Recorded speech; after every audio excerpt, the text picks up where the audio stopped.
Hello बच्चों, कैसे हो आप सभी। आशा करता हूं आप सब स्वस्थ हो, तंदुरुस्त हो। और आज हम लोग एक नया सीरीज स्टार्ट करने वाले हैं, क्योंकि सबको पता है कि 5 जून से लगभग हम लोग का स्टार्ट हो जाएगा एनटीपीसी का एग्जाम।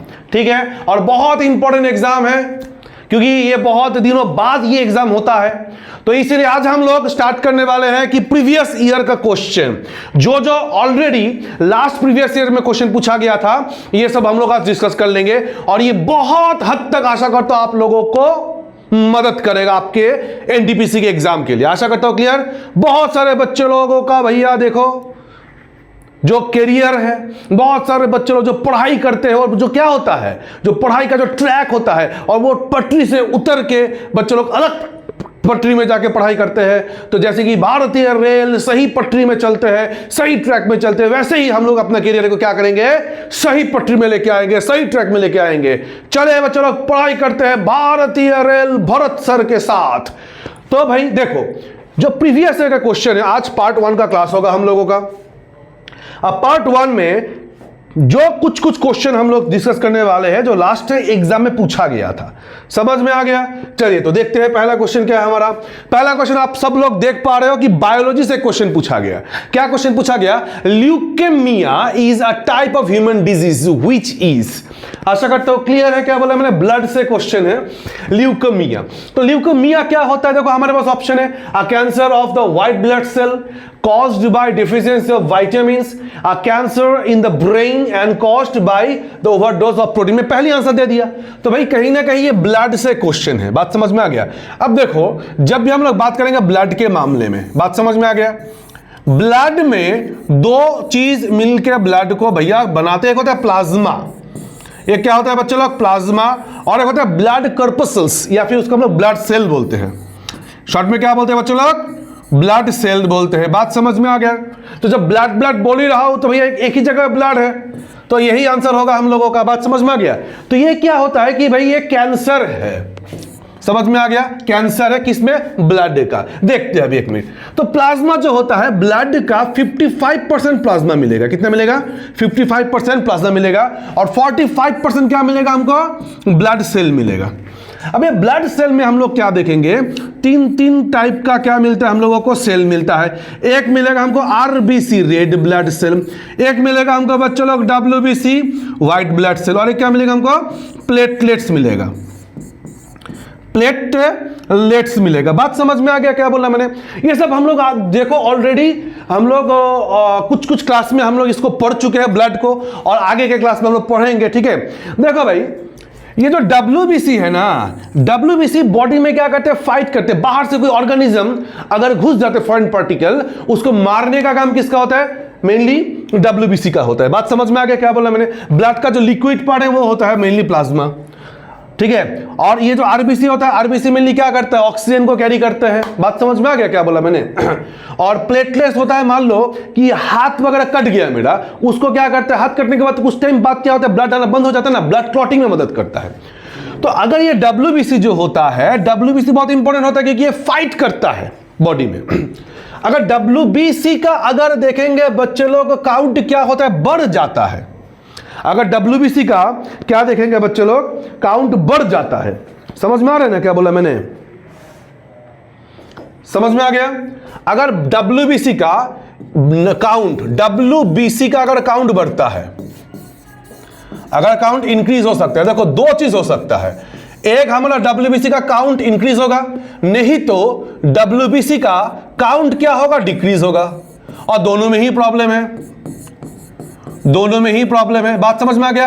अनकंट्रोल्ड तरीके से अगर सेल का ग्रोथ होता है, वो क्या होता है? हमारा कैंसर सेल होता है। पहले ट्यूमर के रूप में आता है, उसका तो कैंसर सेल में कन्वर्ट हो जाता है। तो भैया देखेंगे WBC का काउंट बहुत इंक्रीज हो गया, अनकंट्रोल तरीके से इंक्रीज हो रहा है, तो यही क्या हो जाएगा बच्चों लोग? ब्लड कैंसर हो जाएगा। यही क्या हो जाएगा बच्चों लोग? ब्लड कैंसर हो जाएगा। और इसको हम लोग क्या बोलेंगे?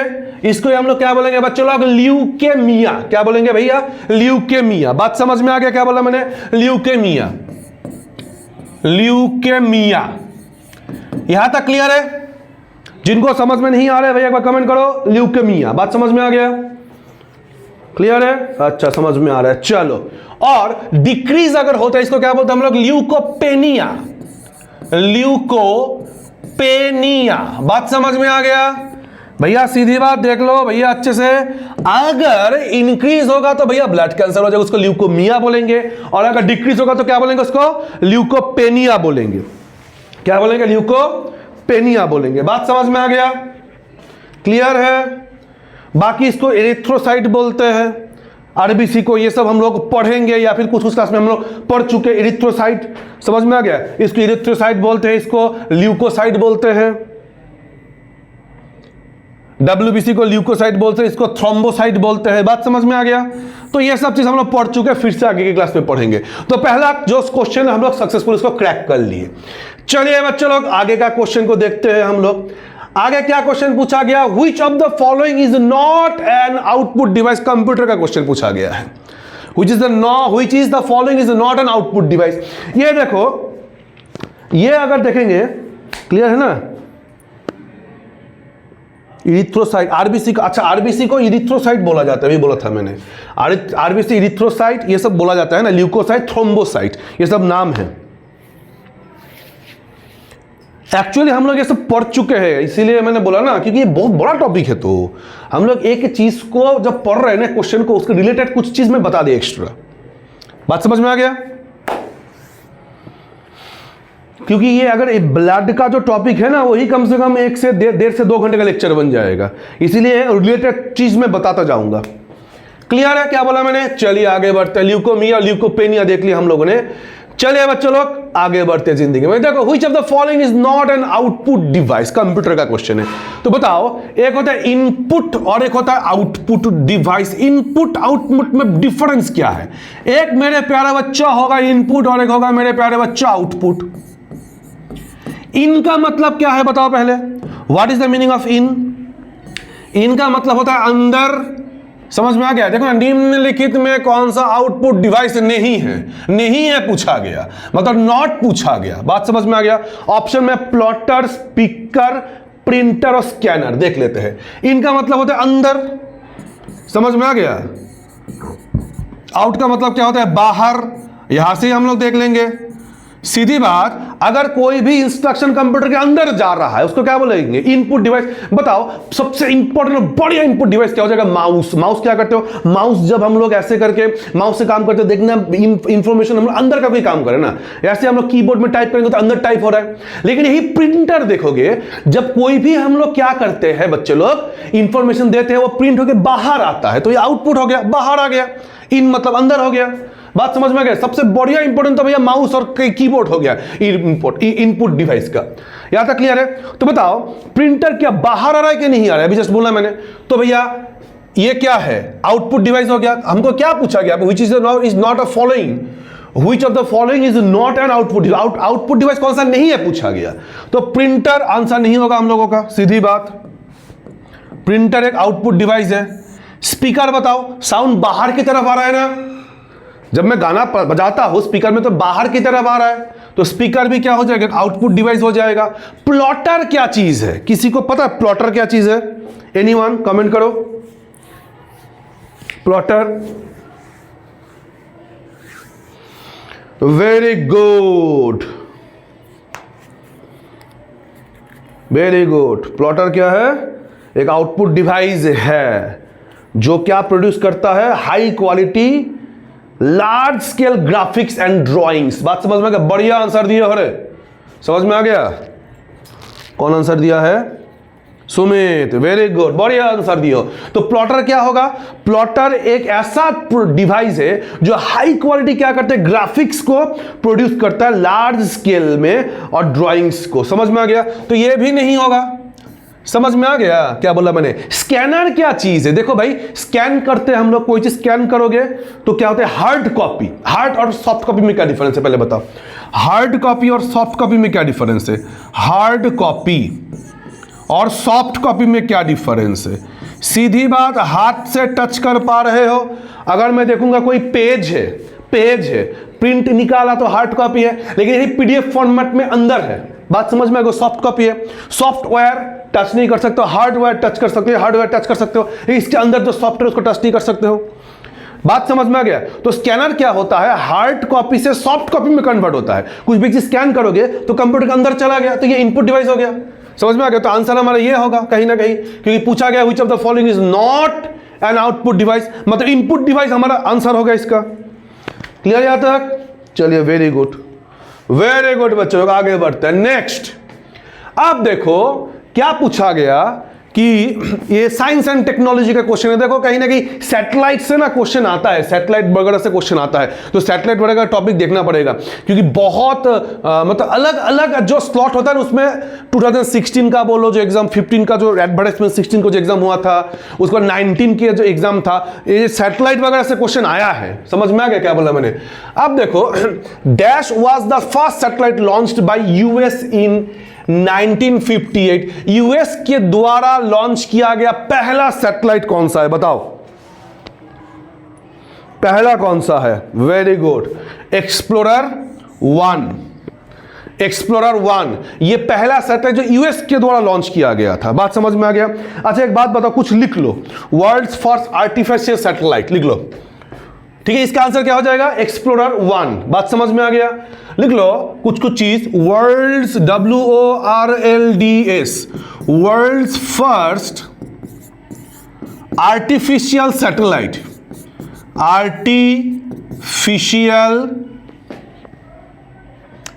Artificial satellite. बात समझ में आ गया? कुछ नोट डाउन कर लो, विश्व का पहला आर्टिफिशियल सैटेलाइट कौन सा? स्पुतनिक 1 है। स्पुतनिक नाम से क्या लग रहा है भैया? हाँ, रशिया का, मतलब उस टाइम सोवियत यूनियन था। स्पुतनिक 1, ये सब नोट डाउन करते करते जाना। बात समझ में आ गया भाई? वर्ल्ड का पहला आर्टिफिशियल सैटेलाइट क्या हो जाएगा? स्पुतनिक 1, जो लॉन्च कौन किया था? Soviet union, USSR. इसको भैया 1975 में लॉन्च किया गया था। बात समझ में आ गया क्या बोला मैंने? पहला आर्टिफिशियल सैटेलाइट अगर पूछा जाए, यहां तक क्लियर है? भारत का पहला कौन सा हो जाएगा? इंडिया का फर्स्ट सैटेलाइट। इंडिया का पहला पूछा जाएगा तो कौन सा होगा? इंडिया फर्स्ट सैटेलाइट, इंडिया का पहला सैटेलाइट, फर्स्ट सैटेलाइट। मेरे प्यारे बच्चों, इंडिया का पहला सैटेलाइट कौन सा हो जाएगा? आर्यभट्टा, BHATTA, इसको याद कर लेना है। आर्यभट्ट तो पता ही होगा, रिनाउंड कौन थे हमारे मैथमेटिशियन थे, आर्यभट्ट, इनके नाम पे लॉन्च किया गया था। लेकिन जो लॉन्चिंग व्हीकल था ना, वो भारतीय नहीं था, वो हमारा क्या था? यूएसएसआर का था। यूएसएसआर की मदद से हम लोगों ने क्या किए थे? इसको लॉन्च किए थे। तो लॉन्चिंग व्हीकल क्या था? कॉस्मिक के, इसका जो लॉन्चिंग व्हीकल था। समझ में आ गया? तो ये इंडिया का फर्स्ट जो सैटेलाइट है आर्यभट्ट, इसका क्या था? हमारा लॉन्चिंग व्हीकल, मतलब जो रॉकेट होता है। कौन सा रॉकेट था बच्चों लोग? लॉन्चिंग व्हीकल ये जो था, कोई बोल पाओगे? एनीवन?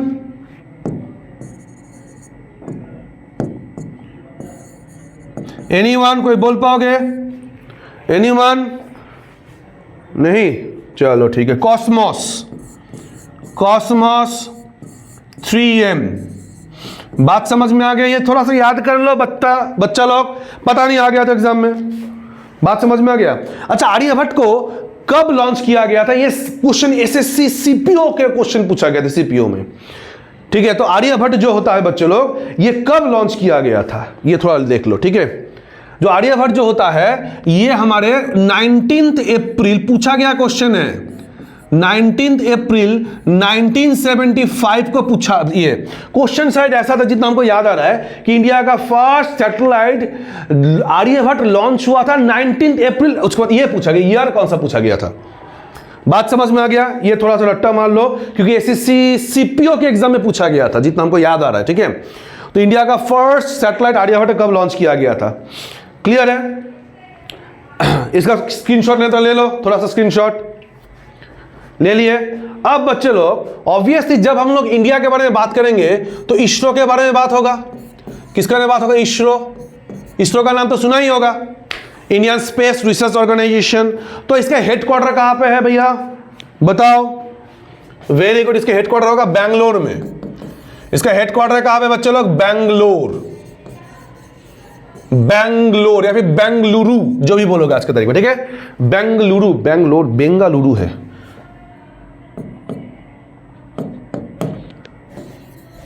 बेंगलोर, बेंगलोर या फिर आज के तारीख में बेंगलुरु, बेंगलुरु। ये लोग बहुत ही ज्यादा ना लुरु, देखो बैंगलोर का नाम दिए बेंगलुरु, मैंगलोर का नाम किए मेंगलुरु, सब लुरु लुरु। पता नहीं लुरु को कहा इतना पसंद करते हैं लोग, लुरु लुरु। चलिए बच्चे लोग, इसको एस्टेब्लिश कब हुआ ये भी थोड़ा देख लो, पता नहीं अगर एग्जाम में आ गया तो। भैया बहुत इजी याद करना, गांधी जी का जन्म कब हुआ था? उस समय नहीं हुआ था, पहले बता रहा हूं मैं। गांधी जी का जन्म हुआ था बच्चे लोग 1869 को। उनका 100 साल कब हुआ? 1969 को। बात समझ में आ गया?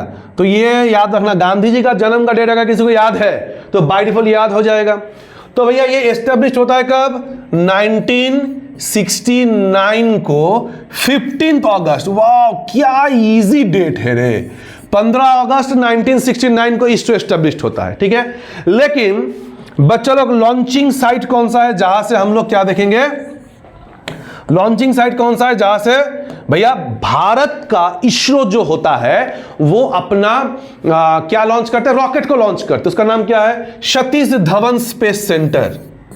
सतीश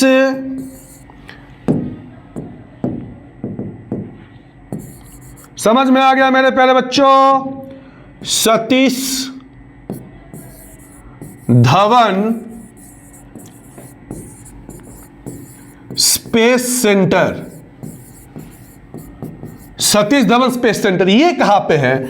ये है बच्चे लोग श्रीहरिकोटा। श्रीहरिकोटा कहां पे बच्चे लोग? श्रीहरिकोटा में है। बात समझ में आ गया? अब होमवर्क लिख लो, मेरा आदत से मजबूर होमवर्क तो दूंगा ही मैं। श्रीहरिकोटा किस स्टेट में है? किस स्टेट में है ये होमवर्क है पहला चीज। श्रीहरिकोटा किस स्टेट में है? बात समझ में आ गया? ये होमवर्क होगा। अब बताओ सर ये कैसा होमवर्क दे दिए जो भी हो लिख लो, जान लो, जानने में क्या जाता है, पता नहीं। देखो एग्जाम का कोई भरोसा नहीं कौन सा क्वेश्चन कब आ जाए। तो भैया देखो आर्यभट्ट जो है वो भारतीय जो हमारा क्या है, भारतीय जो लॉन्चिंग व्हीकल के थ्रू तो लॉन्च नहीं किया गया था। लेकिन अगर क्वेश्चन पूछा जाए ऐसा एक सैटेलाइट का नाम बोलो जो इंडिया से पहली बार लॉन्च किया गया था, बात समझ में आ गया? उसका नाम है रोहिणी। रोहिणी लिख लो। Rohini was the first satellite. Rohini was the first satellite launched from India. Launched from India. Rohini was the first satellite launched from India. ठीक है, launched from India. Made कौन सा रॉकेट के थ्रू? Satellite launch vehicle. ठीक है, launch vehicle कौन सा था? Satellite launch vehicle. बात समझ में आ गया? इसका होगा SLV-3। इसके थ्रू क्या किया गया था? रोहिणी एक ऐसा सैटेलाइट है जिसको क्या किया गया था? भारत से लॉन्च किया गया था। बात समझ में आ गया? यहां तक क्लियर? कोनो कंफ्यूजन? No confusion? चलिए बच्चों लोग आगे बढ़ते हैं। Next, name of the monuments. अच्छा इसको चाहो तो स्क्रीनशॉट ले लो, ले लिए? चलिए बच्चों लोग next, name of the monuments which signifies the seat of holy Buddha. Seat of holy Buddha, Gautam Buddha का बात हो रहा है यहाँ पे। Seat of holy Buddha, where it is believed that lord Buddha delivered his first sermon. बात समझ में आ गया? उस स्मारक का नाम बताइए जो पवित्र बुद्ध के आसन का प्रतीक है, जहां ऐसा माना जाता है कि भगवान बुद्ध ने अपना पहला उपदेश दिया था। जिनको सरमन का मतलब नहीं पता वो देख लो, उसका मतलब होता है मतलब पहला उपदेश, मतलब गौतम बुद्ध को ज्ञान प्राप्ति होने के बाद। बात समझ में आ गया? गौतम बुद्ध को जब ज्ञान का प्राप्ति हुआ था उसका पहला उन्होंने अपने उपदेश कहां पे दिए थे? बात समझ में आ गया? तो ये चीज हम लोग बुद्धिज्म में देख चुके हैं और अपकमिंग जो बैचेस आएगा उसमें पढ़ाएंगे हम लोग कि गौतम बुद्ध का जन्म कहाँ पे हुआ था, कहाँ पे पहला उनको ज्ञान का प्राप्ति हुआ। बात समझ में आ गया क्या बोला मैंने? उनका पहला टीचर का नाम क्या है, सेकंड टीचर का नाम क्या है, सब क्वेश्चन आता है एग्जाम में। बात समझ में आ गया? कितने दिन के लिए वो ध्यान में बैठे थे, मेडिटेशन किए थे, क्वेश्चन आता है।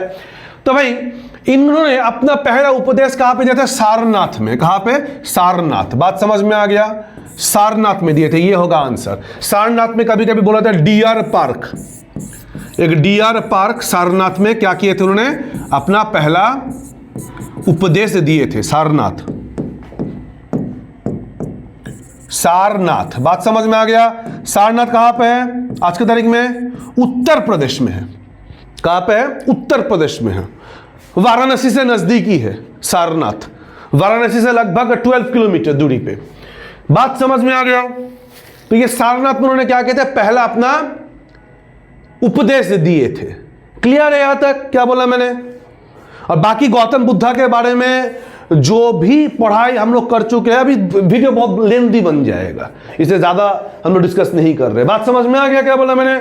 चलिए बच्चे लोग नेक्स्ट क्वेश्चन जो देखेंगे हम लोग, नेक्स्ट देखो, name of the committee appointed to identify the creamy layer among the OBCs which submitted its report in 1993 and was accepted. बात समझ में आ गया? पढ़ लो क्वेश्चन एक बार कि ओबीसी के क्रीमी लेयर की पहचान करने के लिए नियुक्त समिति का नाम क्या है जिसने 1993 में अपनी रिपोर्ट प्रस्तुत की और उसे स्वीकार कर लिया गया। बात समझ में आ गया? अब देखो, से पहली बात बच्चे लोग, ये 1993 का बात हो रहा है। ऑप्शन क्या है? कोई इसका आंसर दे पाओगे? ना ना ना, गलत है, गलत है, गलत है, गलत है।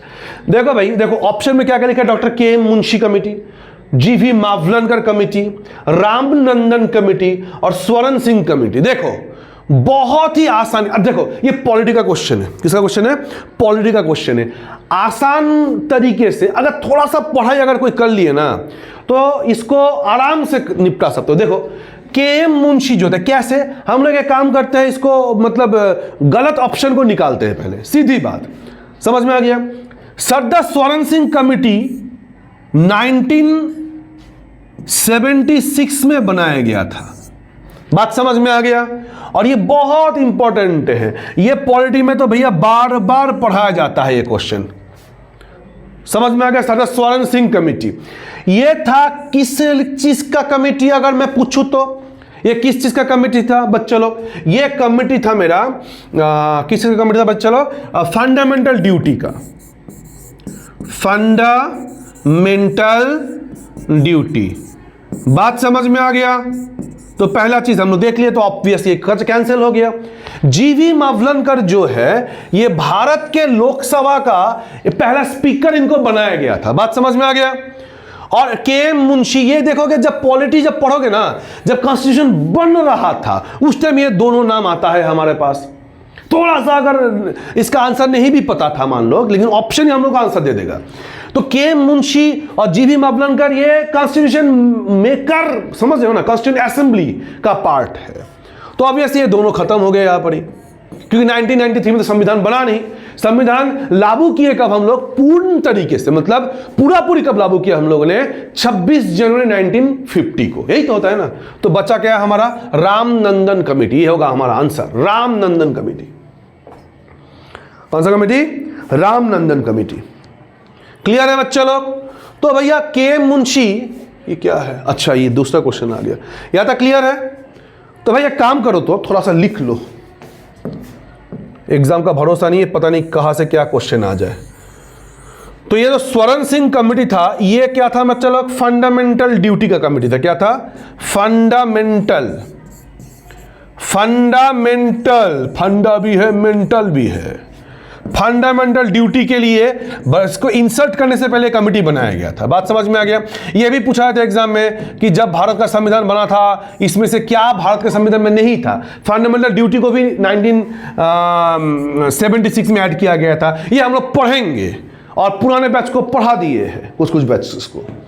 बात समझ में आ गया? तो अब चलो के एम मुंशी के बारे में बताओ।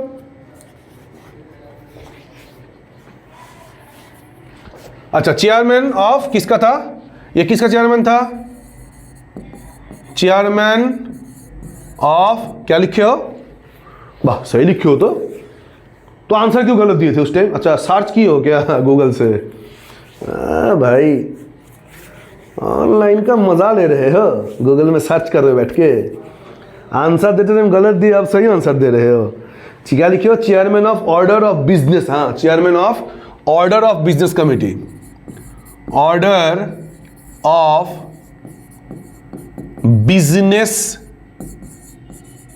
कमिटी। इसका काम क्या था, जो कॉन्स्टिट्यूएंट असेंबली था ना, जो कॉन्स्टिट्यूशन को बना रहे थे, संविधान सभा जो था, जो संविधान का निर्माण कर रहे थे, समझ में आ गया, उसका एजेंडा क्या होगा वो डिटरमाइन करना इसका काम था। बात समझ में आ गया? के एम मुंशी का देख लिया हम लोगों ने। तो जीवी मावलन के बारे में क्या कहना है बच्चा लोग? ये किस चीज का कमेटी था, का कमेटी का चेयरमैन थे? चेयरमैन, ये सीजीएल का क्वेश्चन है, जीवी मावलनकर का चेयरमैन क्या था, कमिटी ऑन द, पूरा गूगल कर रहा है लड़का, पूरा गूगल कर रहा है। पहले आंसर अगर दे पाते तो मानता मैं, ये आंसर दे पाते तो मानता, आप फटफट करके आंसर दे रहे हो। हाँ, chairman of committee on the function, हाँ चेयरमैन ऑफ कमिटी, बस सही लिखे हो। तो भाई ये चेयरमैन तो मान भी रहे हो, चुपचाप पढ़ो। Chairman of committee on the function, chairman क्या था, of committee on the function. बात समझ में आ गया? तो ये थोड़ा सा स्क्रीनशॉट ले लो, chairman of committee on the function. Clear है क्या बोला मैंने? तो ये कहीं ना कहीं ये दोनों कॉन्स्टिट्यूएंट असेंबली से रिलेटेड है। बात समझ में आ गया? इसीलिए दोनों भैया ओमिट कर दिया हम लोगों ने। और ये फंडामेंटल ड्यूटी ये जो है वो इमरजेंसी के टाइम का है, 1975 के बाद। और ये जो क्वेश्चन है ना, chairman of the committee on the function, ये जीवी मावलन का किस चीज के कमिटी की? ये सीजीएल का क्वेश्चन है, ये सीजीएल में पूछा गया क्वेश्चन है 2022 का। बात समझ में आ गया? Any confusion? चलिए आगे बढ़ते हैं।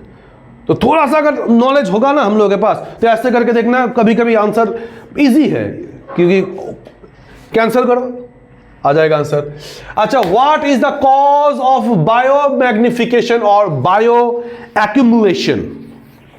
अब बताओ बायो मैग्निफिकेशन क्या चीज है? बायो मैग्निफिकेशन, अच्छा इसका ऑप्शन क्या क्या है देखो, ओजन, वेरी गुड, उसके बाद organochlorines, very good, lichens, very good, और प्रोटीन। बताओ बताइए बच्चों लोग, बताइए। अच्छा इधर ही खड़ा हो गया, इधर ही तो स्क्रीन है, क्लियर है? अच्छा क्या है बताओ bio magnification? Very good. Bio magnification क्या होता है? जो पॉल्यूटेंट होता है ना, उसका कंसंट्रेशन हो जाना बॉडी में। जैसे कि मान लो डीटीटी, इसका यूज होता था बहुत ज्यादा, अब ये मान लो कि पानी में चला गया डीटीटी। अब ये ऐसा चीज होता है ना, जो भाई कोई अगर प्राणी, अगर मान लो छोटा मछली, मान लो छोटा मछली ने उसको खा लिया, तो ये डाइजेस्ट नहीं होगा प्रॉपर तरीके से, ये रह जाएगा। बात समझ में आ गया? अब वो छोटा मछली को बड़ा मछली खा लिया तो उसके बॉडी में आ गया, बड़ा मछली को पंछी खा लिया, तो ये कंसंट्रेशन बढ़ता जाता है। बात समझ में आ गया क्या बोला मैंने? तो ये कहीं ना कहीं क्या होता है भाई, बायो मैग्निफिकेशन होता है। क्लियर है? ये सब हम लोग पढ़ चुके ऑलरेडी। क्लियर? तो ऑर्गेनो, अच्छा हाँ, ऑर्गेनो क्लोराइंस जो होता है, क्लोरीन्स जो होता है, ये उसका क्या हो जाएगा? आंसर हो जाएगा। क्लियर है? चलिए बच्चों लोग आगे बढ़ते हैं। यहां तक क्लियर है तो आगे बढ़ो। तो बच्चों लोग next, which of the following power houses is or are associated with the Damodar valley project? Damodar valley project के साथ बोला गया है, मतलब दामोदर नदी के बारे में बोला जा रहा है। क्या है बच्चे लोग? दामोदर रिवर के बारे में बात हो रहा है यहाँ पे। जो दामोदर रिवर है उसके बारे में थोड़ा सा बात कर लेते हैं हम लोग। बात समझ में आ गया? तो मेरे प्यारे बच्चों, मान लो ये गंगा नदी है, भूगोल में हम लोग पढ़ेंगे ठीक है, गंगा नदी। गंगा नदी जो होता है उसका सोर्स है मान लो यहां तक आके बंगाल में आके वो डिवाइड होकर दो पार्ट में बह जाते हैं। मेन नदी पद्मा के नाम से बांग्लादेश चले जाते हैं और एक नाम लोकली कुछ जगह पे भागीरथी होता है और कुछ जगह पे हुगली होकर कोलकाता होकर बे ऑफ बंगाल में गिर जाता है। हाँ, भागीरथी इधर भी नदी है उत्तराखंड में, कंफ्यूज मत होना, बात समझ में आ गया। बंगाल में भी कुछ जगह पे लोकली भागीरथी बोला जाता है, इसीलिए बोला मैंने। देखो बच्चे लोग ध्यान से, और यहां पे यमुना के मिलेंगे कहां पे? प्रयागराज में। यहां पे हमारा झारखंड का एरिया है, छोटा नागपुर प्लेटू है यहां पे, छोटा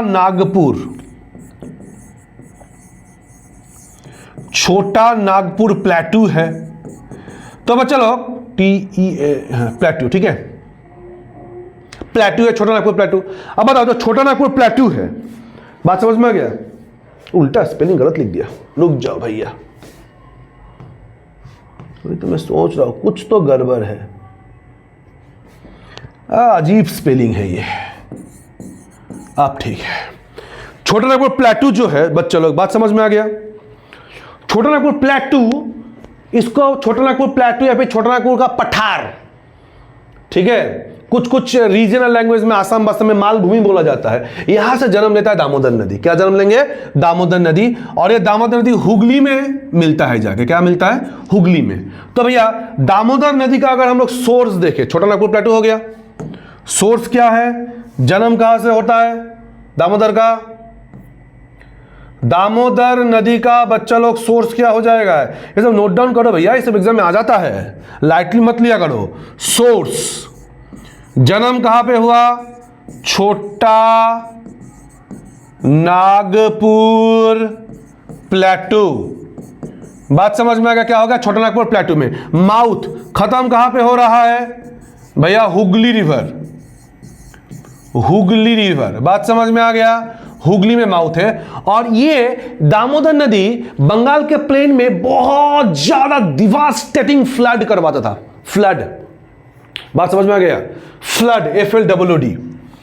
इसके कारण से ये दामोदर नदी को क्या बोला गया है? Sorrow of Bengal, sorrow of Bengal. बात समझ में आ गया? एक तो भैया इस फ्लड को कंट्रोल करने के लिए प्लस इलेक्ट्रिसिटी भी प्रोड्यूस हो जाएगा, उसके लिए हम लोगों ने क्या किए, कहीं ना कहीं DVC जो होता है दामोदर वैली कॉर्पोरेशन का निर्माण किए। बात समझ में आ गया क्या बोला मैंने? और DVC अगर देखेंगे हम लोग, ये जो दामोदर वैली प्रोजेक्ट है, ठीक है, ये जो दामोदर वैली प्रोजेक्ट है, एक मिनट इसको मिटा देते तो कोई काम का नहीं है, इसको समझाने के लिए बताया मैंने। ये जो दामोदर वैली प्रोजेक्ट है बच्चा लोग, Damodar valley project mainly Damodar valley corporation, ठीक है, मेनली दो राज्य में देखेंगे। एक होगा हमारा झारखंड, ठीक है, छोटा करके लिखता हूं, अच्छा लिखते जाओ तुम लोग, हाँ। एक होगा झारखंड और एक होगा भैया हमारा वेस्ट बंगाल। तो ये देखेंगे दोनों राज्य में मेनली है। बात समझ में आ गया? अब क्वेश्चन पे आते हैं। क्या बोला गया? Which of the following power houses, power house अगर हम लोग डैम वैम बनाएंगे तो पावर हाउस तो जनरेट तो होगा ही, is associated with Damodar valley project. बात समझ में आ गया? क्वेश्चन कहां से उठा के पूछ लिया। तो ऑप्शन नंबर 1 में देखो लिखा है दुर्गापुर, दुर्गापुर, ठीक है। ऑप्शन नंबर 2 में लिखा है चंद्रपुरा, ऑप्शन नंबर 3 में लिखा है माइथॉन, और ऑप्शन नंबर 4 में लिखा है हम्पी। बताओ हम्पी, बताओ हम्पी कहां पे है? हम्पी साउथ इंडिया में है। बात समझ में आ गया? हम्पी कहां पे है बताओ, किस राज्य में हम्पी? लिखा कर्नाटक, लिखा, वेरी गुड। हम्पी कहां पे बच्चा लोग? कर्नाटक में, ठीक है। तो भैया तो बाय डिफॉल्ट ये कैंसिल हो गया हम्पी, मतलब ऑप्शन नंबर, कैसे ऑप्शन गड़बड़ हो गया। देखो 1 नंबर पे दुर्गापुर है, 2 पे क्या है? चंद्रपुरा है, 3 पे माइथॉन है, 4 में क्या है हमारा? हम्पी है। तो हम्पी कैसे होगा? हम बात कहां पे कर रहे हैं? झारखंड। अगर भारत का मैप देखोगे ना, मैप में झारखंड बंगाल ये तो लगभग बोल सकते ईस्टर्न इंडिया में आता है, और हम्पी कर्नाटक साउथ इंडिया में आ गया। तो ये कैंसिल, 4 नंबर कैंसिल होने का मतलब क्या है? अच्छा एक ही जगह पे 4, डी नंबर तो देखना ही नहीं है हम लोगों को, फिर भी कंफ्यूजन है, 1 2 3 है। चलिए कोई बात नहीं। और किसी और जगह पे ऑप्शन नंबर 4 होता तो डायरेक्ट कैंसिल हो जाता। बात समझ में आ गया क्या बोला मैंने? तो हमारे सामने बच्चों 3 है, दुर्गापुर, चंद्रपुरा और माइथन है। अभी थोड़ा चीज हम लोग लिख लेते हैं अभी कुछ चीज, जैसे कि क्या क्या थर्मल प्लांट है, क्या क्या थर्मल प्लांट, ये सब हमको याद करना है क्योंकि क्वेश्चन आ गया है। देखे हो, थर्मल प्लांट, थर्मल प्लांट कौन सा थर्मल प्लांट यहां पे है, समझ में आ गया? 1-2 करके नाम बोल सकते हो। अच्छा, एक नाम आया है मेजिया पावर प्लांट, एक नाम आया है मेजिया पावर प्लांट, ठीक है। और कुछ? ये भाई ये तो पूरा विकिपीडिया कॉपी पेस्ट कर दिया। तो रघुनाथपुर, वेरी गुड बच्चा लोग। नेक्स्ट क्या होगा मेरा? Raghunathpur power plant, Raghunathpur power plant, ठीक है। Durgapur, Durgapur, very good, Durgapur, Durgapur steel power plant. बात समझ में आ गया? Durgapur steel power plant. अच्छा, इसके हमें थर्मल भी है, बच्चा बोल रहा है, लिख लो भाई थर्मल, थर्मल तो लिखा है यहाँ पे, ठीक है। अच्छा सुनो, अभी खिचड़ी पक जाएगा, ठीक है। मेजिया थर्मल पावर प्लांट, ठीक है। Raghunathpur thermal power plant, Durgapur steel thermal power plant. आप खुश? चलिए आगे बढ़ते हैं, लिख लिए। और क्या? Koderma, very good. Next Koderma, Koderma thermal power plant, of course. Next Chandrapura, Chandrapura, Chandrapura power plant, ठीक है, थर्मल पावर प्लांट। और क्या होगा? Bokaro, Bokaro thermal power plant. यहां तक क्लियर है? यहां तक क्लियर है? और अभी लिखना है, ये कोल बेस्ड है, ये सारा क्या है? कोयला, कोल बेस्ड, ठीक है। जिसमें से ये तीनों कहां पे है? वेस्ट बंगाल में है। और ये तीनों कहां पे? कोडरमा, देखो ये झारखंड में है, नाम से ही पता चल रहा है। बात समझ में आ गया? ये कहां पे बच्चा लोग? झारखंड में, ठीक है। लेकिन अगर हाइडल पावर प्रोजेक्ट देखिए, इसमें हाइडल पावर प्रोजेक्ट, भाई लोग क्या क्या करना पड़ता है भैया एग्जाम क्रैक करने के लिए, है ना। हाइडल में क्या है बच्चा लोग? बताओ, हाइडल में क्या है बताओ? हाइडल में क्या है? हाइडल, चलो पांचेत डैम, एक है पांचेत डैम, डैम आ गया यहां पे। एक नाम क्या लिखा हमने? पांचेत डैम, ठीक है। Next Maithan dam. ये सब नाम याद नहीं करने से ना ये क्वेश्चन क्रैक नहीं कर पाओगे, नहीं तो छोड़ देना। अगर याद है तो ठीक है, नहीं तो छोड़ दो, क्या करोगे, ठीक है। Next Tilaiya dam, Tilaiya dam, बहुत बढ़िया, बहुत आगे जाओगे जिंदगी में। तिलैया डैम लिख लिए। नेक्स्ट कोनार डैम, तो 4 डैम हम लोगों को मिला, कोनार डैम, 4 डैम बच्चे लोग यहां पे हम लोगों को मिला है। बात समझ में आ गया? अब थोड़ा सा देख लो, अब देखो क्वेश्चन। दुर्गापुर है क्या? ये साथ दुर्गापुर है। बताओ चंद्रपुरा है क्या? ये साथ चंद्रपुरा है। माइथन है क्या? माइथन है क्या नहीं है? बताओ। ये रहा, क्लियर है माइथन? तो भाई आंसर सी होगा हमारा, क्योंकि तीनों ही मिल रहे हैं यहां पे। आंसर सी हो गया। दुर्गापुर भी है, चंद्रपुरा भी है और माइथन भी है, तो 3 हो गया हमारा आंसर। बात समझ में आ गया? थोड़ा सा याद कर लो। यहां पे मैं कुछ बताने का प्रयास करता हूं, अगर पसंद आए तो भैया उसको लो, नहीं तो खुद का कुछ एक तरीका निकाल लो। बात समझ में आ गया? प्रधानमंत्री को, इसको ऊपर लिखना था, प्रधानमंत्री, पी से पंचायत, एम से माइथन, प्रधानमंत्री को तिलक, तिलक लगाओ, तिलक लगाओ, तिलक से तिलाई आराम। बात समझ में आ गया? प्रधानमंत्री को तिलक लगाओ, इसको ऐसे याद कर सकते हो। ये लिखो मेरा, किसी और का नहीं, मेरा दुर्गा। भाई ट्रिक में ग्रामर में मत जाना, हिंदी बच्चे लोग जो बैठे हो ग्रामर में मत घुस जाना। बात समझ में आ गया? मेरा दुर्गा, मेरा दुर्गा। देखो दुर्गा पूजा बंगाल में होता है, मेरा दुर्गा देखो यहां तक बंगाल में है। मेरा दुर्गा को, मेरा जो दुर्गा है, दुर्गा को चांद भेजो। लिखो जो मर्जी भेजो। समझ में आ गया? चलिए बच्चों लोग, इसका स्क्रीनशॉट लेना तो ले लो, जल्दी आगे बढ़ते हैं। चलिए बच्चों लोग नेक्स्ट क्वेश्चन की तरफ आगे बढ़ते हैं। नेक्स्ट क्वेश्चन देखो नेक्स्ट क्वेश्चन क्या है हमारा, construction of Qutub Minar, the world's tallest brick. अच्छा पहला क्वेश्चन होमवर्क, पहला होमवर्क भाई लोग, कुतुब मीनार का हाइट कितना है, हाइट ऊंचाई, वो पहला होमवर्क होगा। तो बच्चों लोग construction of Qutub Minar, the world's tallest brick, जो ये किसके, अच्छा 1990 किसके ऑर्डर पे बनाना स्टार्ट हुआ था?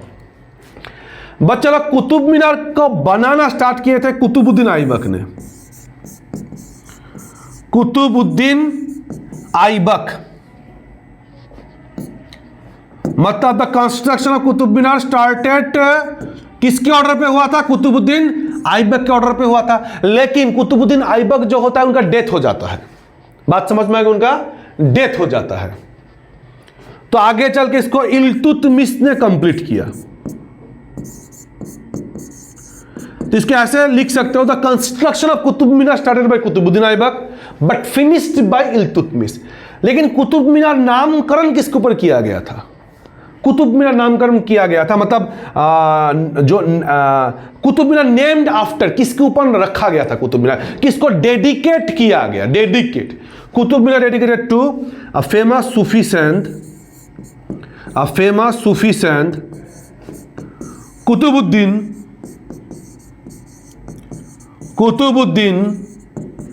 बख्तियार काकी।